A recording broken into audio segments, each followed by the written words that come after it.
আমার ভাইরা, হুজুর সাল্লাল্লাহু আলাইহি ওয়াসাল্লাম উঠে বসলেন। এমন সময় হযরতে যায়েদ শরীরের রক্তগুলি মুছে দিতেছেন। হুজুর সাল্লাল্লাহু আলাইহি ওয়াসাল্লাম বসে দুইখানা হাত উত্তোলন করলেন।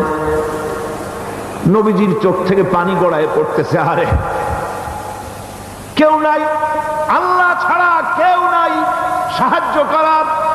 নবীজি হাত তুলে মুনাজাত করতেছেন, চোখ দিয়া পানি পড়ে দাড়ি ভিজে পড়তেছে, গায়ে দিয়া রক্ত ঝরতেছে।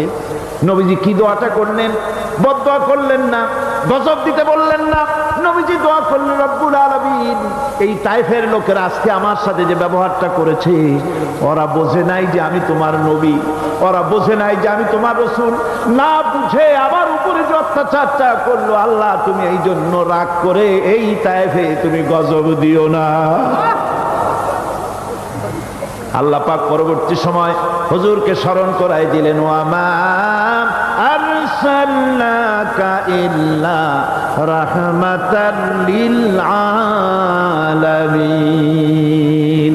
ও নবী, আপনি হচ্ছেন আমার সমস্ত সৃষ্টি জগতের জন্য আপনি আমার রহমত।